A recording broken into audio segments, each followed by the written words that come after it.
Looking for some action-packed entertainment this weekend? Well, you have come to the right place. The Dunkin Donuts Center is where you want to be. That's where the world's most explosive choreographed arena-based freestyle motocross is kicking off its tour. And then here in the studio this morning to tell us more about it, Matt Byton and James Carter. Good morning. Morning. Thanks, guys, for coming in today. You see the commercials on TV, and I got to tell you, when I see the bikes going from one direction to the other direction, your heart is like in your throat all the time. Do you still get that feeling? Do you still get nervous before you actually crank it up? Yeah, sometimes, but I guess it's I always go out and I'm super positive whenever it comes showtime or practice, and kind of used to have that fear, I guess, but not anymore. Could you even be doing this job without having just a little bit of fear in it? Yeah, you definitely. I don't know. It's pretty wild for sure. You know, you gotta be crazy. You gotta have something loose up there, and you gotta be able to just let yourself go and have fun and just enjoy the adrenaline. Okay, for everyone, we've seen the commercials on TV, but tell everybody out there about the show itself.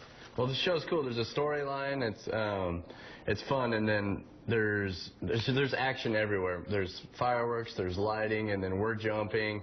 It's crazy. There's acrobats and dancers. It's super action-packed, and it's a fun show for sure. And perfect for the whole family to go to, too, right? Yes. Keeps everybody on the edge of the seat. Yeah, How exactly. did you get? I mean, look at that video there. Is there any point while you're doing this where you're like, what am I doing?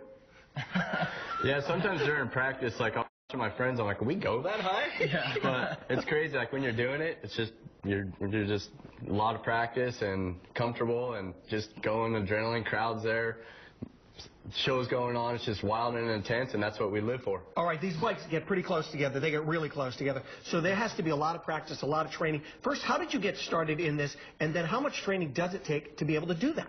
I've always looked up to a lot of these guys like Byton. I've always looked up to as a younger kid, and it's always been a dream to go out and do it, and finally jumped the ramp and started taking the chances. And of course I've gotten hurt doing it, but it's something that I've always wanted to do. So now it's pretty much train all during the week and leave for a show and come and do a show on the weekends. And what type of bikes are you guys riding?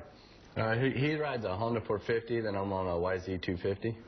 What does the family think of you doing this? Were they, when you were younger and you first started doing this, or first getting into this, were they crazy and said absolutely not, or did they know this was something you just loved doing? Well, for me, I came. My grandpa used to race, you know, Harleys back in the day, so. So use that as a backup. Yeah, my grandpa used to do it. I can do it, you know. So, you know, after a few pretty big injuries, you know, it's normal reaction for your parents to kind of like say, hey, no, don't do it. But that's where my heart and passion was, and I kept going with it, and my parents backed me up and kept behind me, and you know, now they believe me, and they you know, I know it's on myself if I get hurt, and it's just, you know, you just take it like a man and go on. All right, well, good luck, guys. Commercials look great, show's going to be great, and I see the kids on TV and they love it. So if you are looking for something to do, that is the thing. You can check out the Nuclear Cowboys at the Dunk this weekend.